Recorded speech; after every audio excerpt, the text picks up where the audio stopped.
बिस्मिल्लाहिर्रहमानिर्रहीम। जी, ये link list series की आज मेरी 5वीं वीडियो है, जिसके अंदर मैं आज डिस्प्ले फ़ंक्शन को डिस्कस करने जा रहा हूँ। Display function most important topic है किसी भी लिंक लिस्ट के अंदर। चाहे वो आप इंसर्शन कर रहे हैं, चाहे आप डिलीशन कर रहे हैं, चाहे आप सिंगली लिंक लिस्ट की बात कर रहे हैं, डबली की कर रहे हैं या सर्कल लिंक लिस्ट की बात कर रहे हैं। किसी भी टाइप की लिंक लिस्ट की आप बात करेंगे, तो आपको कैसे यकीन हो जाता है कि वो वर्क कर रही है। आप वो जैसे वो सिंगल जो किसी-किसी टाइप की भी आप लिंक लिस्ट का टास्क परफ़ॉर्म करते हैं, उसके बाद आप डिस्प्ले का फ़ंक्शन यूज़ करते हैं, जिससे आपको वैल्यू कन्फर्म हो जाती है कि आपने इंसर्शन किया है, वो 100% उसी जगह पे इंसर्शन हुई है। अगर आपने डिलीशन किया है, तो वो कन्फर्म वही पॉइंट की डिलीशन है, चाहे वो सिंगली है, चाहे वो डबली है, चाहे वो सर्कल है। तो इसलिए ये जो मोस्ट इम्पोर्टेंट टॉपिक है डिस्प्ले का, ये एग्ज़ाम पॉइंट ऑफ व्यू से भी बताया जाता है और अदर जो आपके क्विज़ में भी ये बहुत इम्पोर्टेंट क्वेश्चन पूछा जाता है। तो ये डिस्प्ले फ़ंक्शन को आज हम कंप्लीटली डिस्कस करेंगे और इंशाअल्लाह इस वीडियो के बाद आपको किसी और वीडियो को देखने की ज़रूरत नहीं पड़ेगी, ये डिस्प्ले फ़ंक्शन के लिए। तो डिस्प्ले फ़ंक्शन के लिए मैं सबसे पहले आपको सामने ये सिंगली लिंक लिस्ट है, तो एक लिंक लिस्ट की एक इन्फॉर्मेशन आपसे शेयर करना चाह रहा हूँ, जो मेरी कि एज़ पर यूजुअल मेरी फर्स्ट स्लाइड होती है कि मेरे पास एक लिंक लिस्ट अवेलेबल है। मैंने चेक करना है कि वो फर्स्ट नोड उसकी कौन-सी है और लास्ट नोड कौन-सी है। फर्स्ट नोड के लिए मुझे क्या करना पड़ता है, उसकी हेड वैल्यू को चेक करना पड़ता है। अगर हेड में जो भी नोड की इन्फॉर्मेशन होगी, वो फर्स्ट होगी। अब उस लिंक लिस्ट को मैंने स्टार्ट तो कर दिया, मैंने चेक करना है कि उसकी लास्ट नोड कौन-सी है, तो जो लास्ट नोड होगी, उसके पॉइंटर सेक्शन में नल वैल्यू पड़ी होगी। इससे कन्फर्म हो जाएगा कि वो मेरी लास्ट नोड है। तो अब मैं आपके सामने एक सिनेरियो लेके जा रहा हूँ कि मेरे पास एक लिंक लिस्ट बनी हुई है ए, बी, सी, डी मेरे पास 4 नोड्स हैं और वो हेड के साथ कनेक्टेड हैं और हेड के अंदर फर्स्ट नोड का एड्रेस पड़ा हुआ है और जो इस तरीके डी नोड है इसके अंदर जो पॉइंटर सेक्शन है उसमें नल वैल्यू पे इसका मतलब है कि फर्स्ट नोड भी मुझे पता चल रही है और लास्ट नोड भी कंफर्म पता चल रही है। मैंने अब ये चेक करना है, इसको डिस्प्ले करना है कि ये सारी नोड्स की इन्फॉर्मेशन मुझे डिस्प्ले हो जाए। डिस्प्ले क्या करूँगा? ये जो मेरे पास जो वेरिएबल है, ये जो वेरिएबल मेरे पास है डाटा वेरिएबल इसको मैं शो करूँगा क्योंकि ये एक वैल्यू है तो वैल्यू को मैं शो करता हूँ जिससे मुझे आइडिया हो जाएगा 2 ए के लिए है, 4 बी के लिए है, 6 सी के लिए है, 8 डी के लिए है। तो अब मैं नमाज़ के अज़ान हो रही है तो मैं ब्रेक करना चाह रहा हूँ। थैंक यू सो मच थोड़ी देर होल्ड करता हूँ ताकि अज़ान कंप्लीट हो जाए। जी, वेलकम बैक क्योंकि अज़ान हो रही थी इसलिए मैंने अज़ान के लिए वक़फ़े की ब्रेक की है और अज़ान के बाद मैं अपने इस टॉपिक को कंटिन्यू करना चाह रहा हूँ। जैसे हम ये डिस्प्ले का फ़ंक्शन डिस्कस कर रहे थे, डिस्प्ले के फ़ंक्शन के अंदर मेरे पास ये एक ऑलरेडी मेरे पास लिंक लिस्ट अवेलेबल है और उसका मुझे स्टार्टिंग और एंडिंग पॉइंट भी पता है। अब मैं चाह रहा हूँ कि इसको मैं डिस्प्ले करूँ। अब डिस्प्ले करने के लिए सबसे मेन चीज़ ये है कि यहाँ पे मुझे एक ऐसा वेरिएबल चाहिए जो कि मैं उसको मूव करूँ, हर नोड के साथ चेक करूँ कि आया उसके पॉइंटर में नल वैल्यू है कि नहीं? अगर उसके पॉइंटर में नल वैल्यू नहीं है, तो वो मूव ऑन करता चला जाए। वो तब तक मूव करे जब तक वो आखिरी नोड तक ना पहुँच जाए। तो इसके लिए मैं यहाँ पे एक काम कर रहा हूँ कि यहाँ पे मैंने नोड लिंक लिस्ट को मैंने कॉपी कर दिया है। अब मैं क्या कर रहा हूँ, एक पॉइंटर क्रिएट कर रहा हूँ। ठीक है जी? एक पॉइंटर क्रिएट कर दिया, अब इसको उसके बराबर कर दूँगा, हेड के बराबर कर दूँगा। तो हेड के बराबर करने का फ़ायदा ये हुआ कि हेड में जो वैल्यू पड़ी हुई है, वो पॉइंटर को वैल्यू मिल जाएगी। अब हेड पॉइंट कर रहा है फर्स्ट नोड को, तो इसलिए टैप भी पॉइंट कर लेगा फर्स्ट नोड को, वही पॉइंट की वैल्यू इसके पास आ जाएगी। तो इसलिए ये भी वो उसको पॉइंट करने लग जाएगा। अब यहाँ पे मैं एक चेक पॉइंट लगाऊँगा कि ये अगर जिसको ये जो टेम्प पॉइंटर है, ये जिसको पॉइंट कर रहा है, उसके पॉइंटर सेक्शन के अंदर अगर तो नल वैल्यू है, तो इट्स ओके, वो आगे नहीं जाएगा। अगर उसमें नल वैल्यू नहीं है, तो वो आगे ट्रांसफ़र हो जाए। अब ये मैंने चेक लगाना है कि पॉइंटर जिसको पॉइंट कर रहा है, उसके पॉइंटर सेक्शन में अब जैसे हर नोड है ना बेसिकली नोड में 2 सेक्शन है, एक है डेटा वेरिएबल, एक पॉइंटर। अब पॉइंटर ये चेक करेगा कि जिसको पॉइंट कर रहा है, उसके पॉइंटर सेक्शन में नल वैल्यू है या नहीं है। जब तक नल वैल्यू नहीं आती, ये मूव ऑन करता चला जाएगा।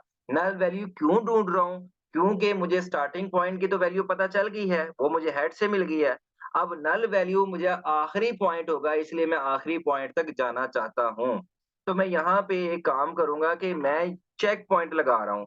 अगर तो वो नल वैल्यू है, तो यहाँ तक रुक जाएगा, अगर नहीं है तो क्या करेगा, सी आउट कर देगा। सी आउट का कमांड एक ऐसी कमांड है जो कि स्क्रीन के ऊपर आपको मैसेज को शो करती है। तो यहाँ पे मैंने चेक पॉइंट लगाया, ये तो नल वैल्यू नहीं है, तो यहाँ ये जो पॉइंट कर रही है अगली नोड को, तो यहाँ पे मैं क्या करूंगा, सी आउट करूंगा। अब सी आउट क्या कर रहा हूँ, टेम्प, यहाँ पे टेम्प का नाम लिखा है, ये जिसको पॉइंट कर रहा है उसके पॉइंटर सेक्शन में। अब उसके पॉइंटर सेक्शन में ये 2 पॉइंट एक्टिव हो जाएंगे। अब उसमें किसको लिख रहा हूँ, डाटा सेक्शन को, तो ये डाटा सेक्शन को क्या करेगा, सी आउट। सी आउट का मतलब क्या है, डिस्प्ले कर देगा।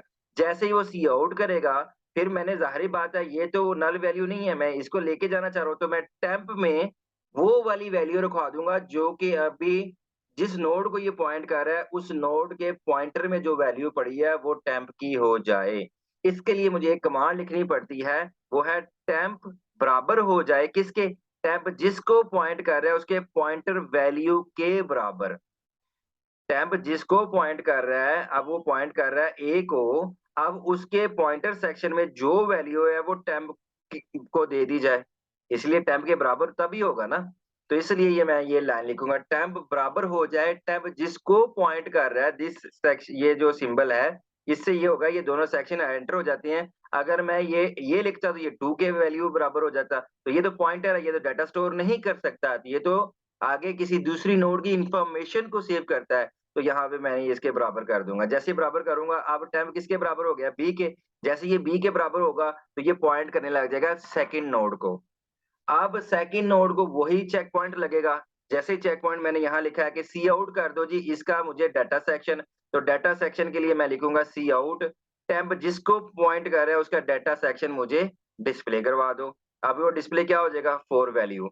अब टेम्प ये नल वैल्यू तो नहीं है, तो मैं यहाँ पे क्या लगा दूंगा, ये इसको क्रॉस कर दूंगा। अब क्रॉस करने का फायदा क्या है, यहाँ पे वो वाली वैल्यू स्टोर करना चाह रहा हूँ। अब टेम्प जिसको पॉइंट कर रहा है उसके पॉइंटर सेक्शन में जो वैल्यू पड़ी हुई है वो इसमें टेम्प में स्टोर करवाना चाह रहा हूँ, इसको मैं इसलिए क्रॉस कर रहा हूँ। तो मैं अब क्या करूंगा, टेम्प इक्वल टू सी हो जाएगा, टेम्प जिसको पॉइंट कर रहा था उसके पॉइंटर सेक्शन में जो वैल्यू थी वो देनी थी, अब वो वैल्यू थी सी, तो इसलिए टेम्प में कौन सी वैल्यू आ गई, सी को। जैसे टेम्प में सी वैल्यू आ गई तो टेम्प जो अब पॉइंट करने लग गया सी नोड को, ठीक है। अब सी नोड को फिर वही चेक पॉइंट लगेगा कि अब इसके पॉइंटर सेक्शन में वो नल वैल्यू तो नहीं है, नल वैल्यू नहीं है तो क्या करेगा, सी आउट करेगा। सी आउट करने से क्या होगा कि वो टेम्प किसको सी आउट करेगा, टेम्प जिसको पॉइंट कर रहा है उसके डाटा सेक्शन को, तो वो क्या पॉइंट डिस्प्ले डिस्प्ले हो जाएगा 6। फिर दूसरी नोट कर रहा हूँ, यहाँ पे जैसे ये ऑप्शन होगी तो ये तो नल के बराबर नहीं है तो इसको क्रॉस कर दो। जैसे ही क्रॉस करेगा वो कैसे क्रॉस होगा, इस लाइन से क्रॉस होगा। टेम्प बराबर कर दो किसके, टेम्प जिसको पॉइंट कर रहा है उसके पॉइंटर सेक्शन में जो भी वैल्यू पड़ी है। अब उसके पॉइंटर सेक्शन में वैल्यू क्या पड़ी हुई है, टेम्प किसको पॉइंट कर रहा था, सी को, और सी के पॉइंटर सेक्शन में वैल्यू क्या पड़ी हुई है, डी की। तो अब टेम्प में क्या आ जाएगा, डी आ जाएगा, तो इसलिए टेम्प वो जो है वो डी में चला जाएगा। अब डी जो है यहाँ पे जाहिर बात है जिसको पॉइंट कर रहा है, अब 100% उसके यहाँ पे जो सेक्शन है वो नल वैल्यू पॉइंटर है, तो नल वैल्यू से पहले वो क्या करेगा, ये वाली लाइन पुट कर देगा, सी आउट हो जाएगा। इसलिए मेरे पास 1 2 3 4 नोड की इंफॉर्मेशन आएगी, जिससे क्या होगा 2 4 6 और 8 वैल्यू मेरे पास डिस्प्ले हो जाएगी। अब मुझे यकीन हो गया है कि यहाँ से मेरा स्टार्ट हुआ था हेड से और यहाँ से कहाँ तक जाके खत्म हुआ है ये पॉइंटर टी तक, क्योंकि उसमें नल वैल्यू अवेलेबल है। ठीक है जी। अब इसको मैं अगर फंक्शन के तौर पे लिखता हूँ तो क्या होगा, फंक्शन में ये मैं लिखूंगा डिस्प्ले फंक्शन, और डिस्प्ले फंक्शन के साथ साथ मैं क्या करूंगा, ये टेम्प नोड क्रिएट करूंगा। लिखता हूँ नोड, ये उसका ऑब्जेक्ट है, और यहाँ पे लिखता हूँ स्टैरिक। स्टैरिक क्यों लिख रहा हूँ, क्योंकि पॉइंटर बना रहा हूँ, किस नाम से, टेम्प नाम से। टेम्प नाम से एक मैंने पॉइंटर बना दिया। अब उसको बराबर कर दिया किसके, हेड के।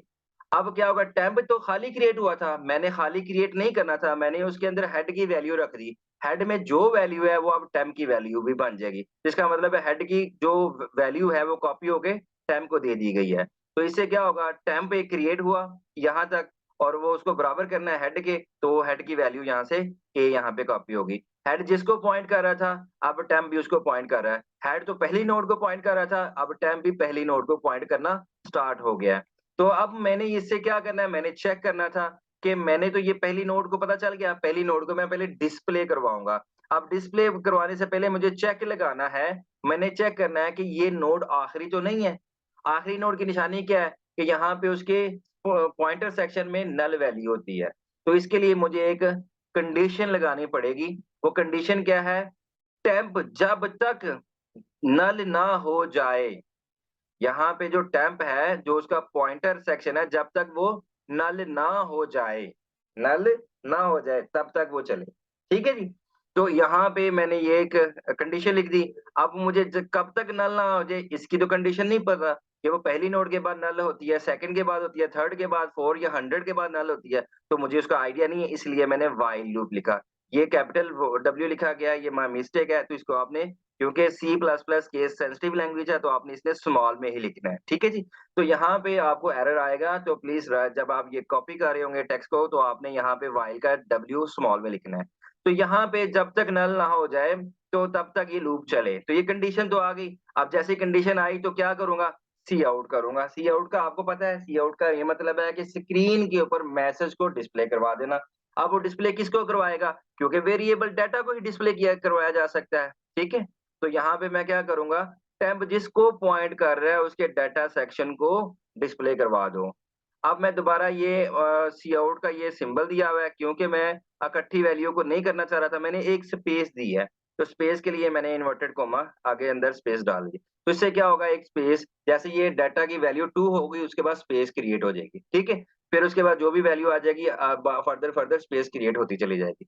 अब क्या होगा, मैं यहाँ पे लिखता हूँ टेम्प, टेम्प बराबर हो जाए, टेम्प में जो पॉइंटर की वैल्यू के बराबर। पहले वो चेक करेगा, आया ये नल तो नहीं है, ये यहाँ पे उसने चेक किया, नल नहीं है, तो अब टेम्प को किसके बराबर कर दो? जो जिसको पॉइंट कर रहा है, उसके पॉइंटर सेक्शन के अंदर जो भी वैल्यू पड़ी हुई है, अब उसके बराबर कर दो टेम्प। तो ये वाली वैल्यू कहाँ चली जाएगी? यहाँ पे। इसका मतलब है कि ये क्रॉस हो जाएगी और बी यहाँ पे कॉपी हो जाएगा। इस लाइन से क्या हो गया, टेम्प में बी ऑप्शन आ गई। अब जब बी आई तो टेम्प किसको पॉइंट करने लग गया? सी बी को। अब इसी तरीके से ये चलता चला जाएगा, चलता चलता यहाँ तक ये पहुंच जाएगा जहां तक नल वैल्यू अवेलेबल होगी।